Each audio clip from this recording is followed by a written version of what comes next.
One night, emergency services are flooded with calls from people reporting strange happenings. Some callers describe hearing voices, while others say their behavior has become odd. One woman tells a dispatcher that her husband walked off into the forest without saying a word. Other people report seeing mysterious, indescribable objects that trap them in their rooms. The next day, Mr. Johnson, a teacher, asks his students to turn off their phones and hand them over before starting an exam. He locks the phones in a cabinet and gives the class an hour to finish the test. Jake, one of the students, isn't interested in the exam. He writes a note to Ash, asking her to pass it to Lizzie. The note invites Lizzie to come over to his house to watch Netflix and make out. Mr. Johnson notices Ash picking up the note and asks her to read it out loud. She reluctantly reads Jake's message, which leads to Mr. Johnson scolding him for disrupting the class. He tells everyone to focus on their work. A few minutes later, a phone inside the locked cabinet begins vibrating. Johnson gets a message on his own phone, and sirens suddenly start blaring outside the school. He makes a phone call and calmly tells someone on the other end to stay calm. Johnson then puts Rory in charge of the class and steps outside to take the call. Soon after, their phones vibrate again, which makes Jake nervous. As he tries to open the cabinet, a voice comes over the PA system announcing that the school is now under lockdown, though the reason for it is not explained. Jake starts to worry that a mass shooting is happening, especially since he knows a student who collects firearms. He suggests they check the radio, and when they do, they hear news about an object hovering above the ground. The reporter mentions that a man is walking toward the object while the military tells him to stop. The students are alarmed when they hear gunshots on the radio, prompting them to turn it off. They then decide to grab their phones. Lizzie realizes there's no mass shooting, but they still don't know why the school's on lockdown. While everyone tries to figure out what's going on, a voice calls out to Ash. Suddenly, birds crash into the window and the lights begin to flicker. Jake urges his classmates to leave the school. As they head into the hallway, they hear the voice again, coming from a black wall that seems to be calling Ash closer. As they stare at the wall, Jake receives another message telling people to contact authorities if they see a strange object and go to the hospital if they start hearing voices. Another message reports that 4,200 people have gone missing because of this strange phenomenon. The mysterious object continues speaking to Ash, drawing her in. She steps closer and accidentally kicks a globe toward it. To everyone's shock, the globe disappears into the object. The students realize that anything that passes through the object seems to vanish, and Ash suggests they should enter it. Jake finds the idea ridiculous, so he and Rory try to find another way out of the school. Meanwhile, Ash touches the object, prompting Lizzie to tackle her to stop her. Lizzie, sensing something is troubling Ash, reassures her by saying she's there for her. Ash, who secretly has a crush on Lizzie, can't hold herself back any longer and kisses her. Jake, seeing this, feels a surge of jealousy and shoves Ash away from Lizzie. Ash, feeling frustrated and urged by the mysterious voice, fights back. In the chaos, Jake accidentally bumps into Rory, knocking her glasses off. The fight intensifies, and one of them steps on Rory's glasses, breaking them. Jake, realizing he's hurt Ash, immediately apologizes when he sees her on the ground. As he tries to approach her, Ash kicks him away. Jake staggers backward, colliding with Rory, and both of them suddenly vanish after hitting the black wall. The voice tells Ash that she's responsible for what happened. Ash apologizes, explaining that she was only trying to defend herself. Lizzie, however, doesn't accept her apology. Feeling desperate, Ash decides to step into the object, despite Lizzie's cries for her to stop. As Ash disappears, Lizzie calls out to the other students, but there's no response.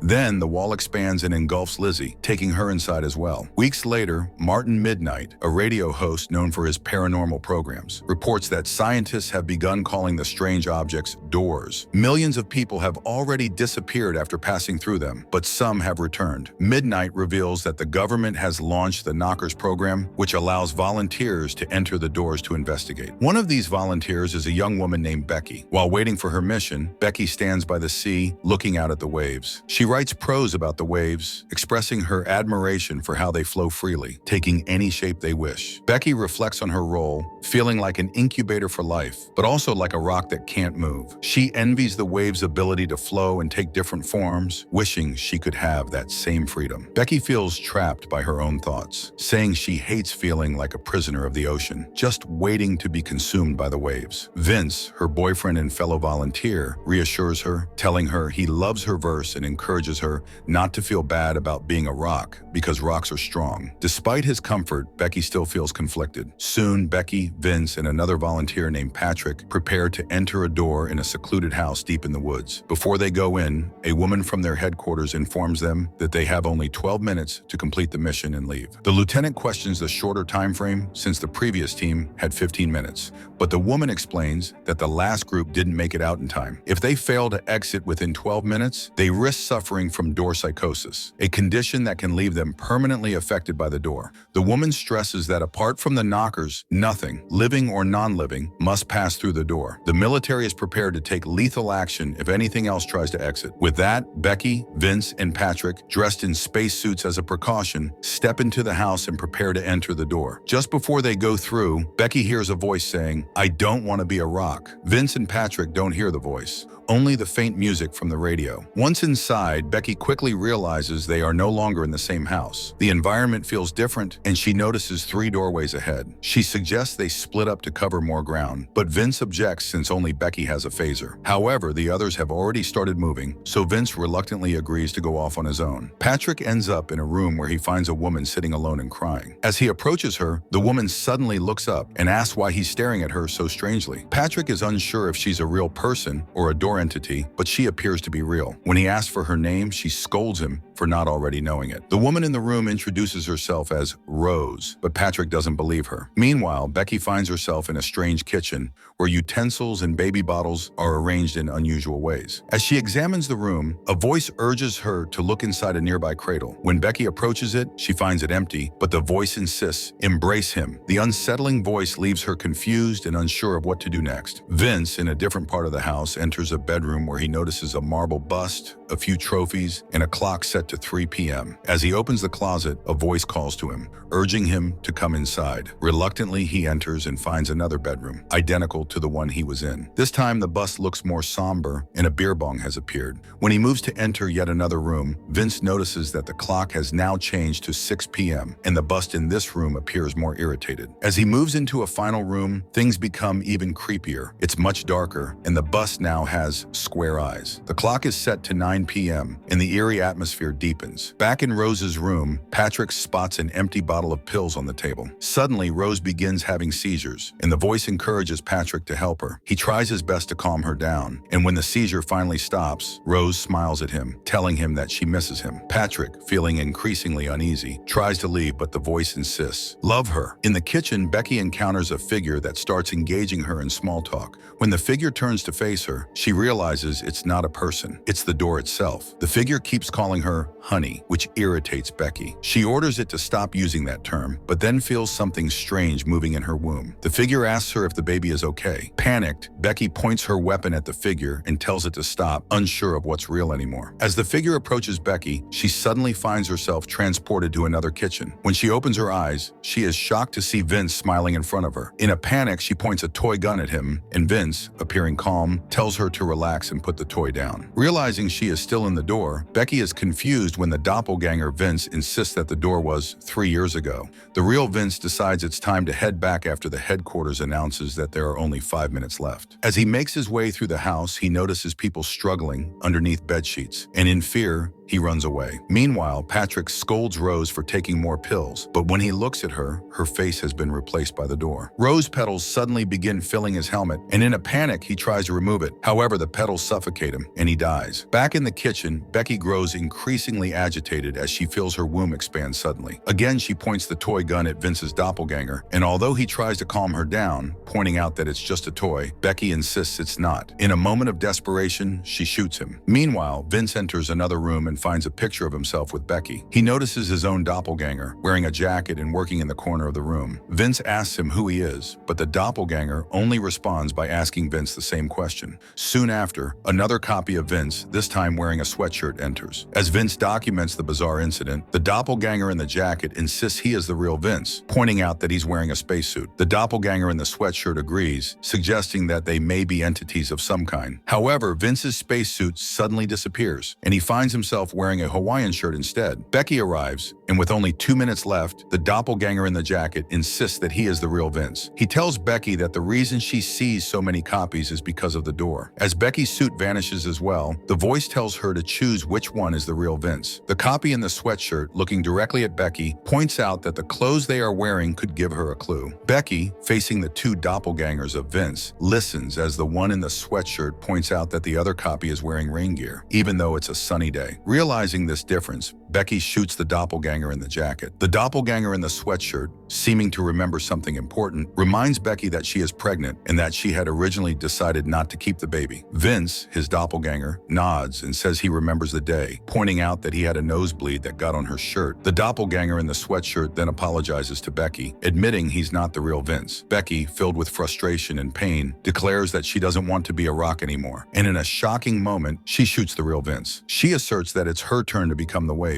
Weeks later, Martin Midnight, the radio host, reports that the Knockers program has ended in disaster. Satellites and birds are falling from the sky, and strange weather patterns are sweeping across the Earth. Furthermore, half of the world's population has disappeared. Midnight tells his audience to tune in again the next day, promising a special guest who might offer some answers. Meanwhile, in a secluded part of the woods, Jamal leaves his house and heads to a nearby site, carrying wires and equipment. He sets up a video camera and arranges the audio equipment, all the while speaking to the door. After making a few adjustments, Jamal is startled when the door responds, reciting his social security number as proof that it knows something about him. Jamal, shocked, asks the door what it is, and the object replies by calling itself a friend. The door explains that it and others like it came to Earth to watch sentient beings. The next day, Jamal's friend Kathy arrives with her boyfriend Leo. Before Jamal can share his discoveries about the door, Leo comments that they're lucky to still be alive, especially since the doors keep causing more deaths. Jamal, however, insists that killing people isn't the true goal of the doors. Leo jokes, suggesting that Jamal might be losing his mind. Kathy quickly defends Jamal, reminding Leo that Jamal is a brilliant scientist, even though he was fired from his job because of his controversial ideas. Jamal then tells them that he called Kathy because she's still his most trusted companion in the scientific community. He admits that he had no choice but to trust Leo because Kathy trusts him. When Jamal finally reveals that he has a door, Leo expresses doubt, pointing out the lack of any knockers or government agents to investigate the object. Jamal, however, tells them that he never reported it to anyone. As they head to the site where the door is located, Jamal shares that he's been able to communicate with the door. Leo still doesn't believe him, questioning how Jamal could have had more success than the government, which has access to far better technology. When they arrive at the site, Jamal quickly sets up his equipment and starts talking to the door. To their amazement, the door responds. Kathy, hearing the voice of the door for the first time, is stunned. As Jamal and Kathy celebrate their breakthrough, Leo walks away from the site, distracted by his phone. Kathy, excited and eager to know more, asks the door what its name is. The door responds with something they can't pronounce, leaving them confused. Kathy then asks if it can have a nickname instead, and the door agrees, telling them they can call it Mage. Jamal explains to Kathy that the doors are studying humans and collecting data. Kathy wonders if Mage might be there to study something as complex as friendship. She even suggests that this encounter could be the first step toward humans learning the secrets of the universe. Jamal, however, believes they should take things slow. Kathy hesitates for a moment but agrees, assuring him that they'll report the door to the authorities when they're ready. As Kathy approaches the door, Leo warns her to stay back, fearing that it could be dangerous or even deadly. He's concerned that it might already be emitting harmful radiation, but Kathy argues that they can't pass up such a rare opportunity based on mere assumptions. Just then, Ricky, a police officer, arrives and orders Kathy to step away from the object. Leo tells Kathy to listen to Ricky, as he's a friend, but Kathy continues to pace nervously around the door, unsure of what to do. Leo tries to calm Ricky down, but Ricky, on edge, points his firearm at Jamal and orders him to get down on his knees. As Ricky calls for backup, Jamal silently asks Mage for help. In the meantime, Kathy grabs a piece of wood and attempts to knock Ricky out, but her effort fails. As Ricky regains his focus, he fires his weapon, striking Leo. When Ricky then turns his gun on Jamal, Mage intervenes, killing the officer in a flash. The door then calmly tells Kathy and Jamal that it's time to refresh. As the atmosphere grows tense, satellites begin falling from the sky and crash into the forest. Soon after, Martin Midnight begins his show and introduces his guest, Dr. Alan Price, a theorist of parallel worlds. Midnight wastes no time in asking Dr. Alan Price what the doors want from Earth. Price calmly explains that the doors are not just objects, but the the cosmic consciousness of humanity itself, acting as the arbiters of existence. He says that the doors represent everything and everyone all at once, and that people could even consider them as a form of God. Price continues, noting that there's nothing anyone can do to stop the doors because their process is flawless. The only thing humans can do, he asserts, is wait to be refreshed. Suddenly, Price's signal becomes intermittent, flickering in and out. When the feed returns, his room appears darker, and he seems more distant. Price tells Midnight that once the doors tether themselves into people's consciousness, humans will shift into the next reality. The lights in Midnight's studio begin flickering as well, but Midnight presses on with the interview. He asks Price what he knows about the people who have returned from the doors, but Price cuts him off, saying Midnight already knows the answer. Price goes on to explain that everything that has happened, the doors, the strange occurrences, and the disappearances, is a test. The results will help the doors decide which reality humans will move into next. Price urges Midnight to accept this truth and not to be afraid. When Midnight continues to question him, Price repeats Midnight's questions in sync with him, almost as if mocking him. Price taunts Midnight further, pointing out that he's not in control, and asks if he's ready to face the inevitable. As the lights begin flickering again, Price tells Midnight that the process has begun. He urges Midnight to embrace what's coming, but Midnight struggles, resisting the changes in his body. The physical sensations become overwhelming, and soon Midnight stops fighting it. He heads upstairs, taking off his clothes as he surrenders to the transformation. As his feed goes dark, Price warmly welcomes Midnight to his new reality, signaling the irreversible shift has taken place. The suspense and unanswered questions leave room for imagination. And if you enjoyed this explanation, feel free to like the video. That's all for today's video. Thank you for watching.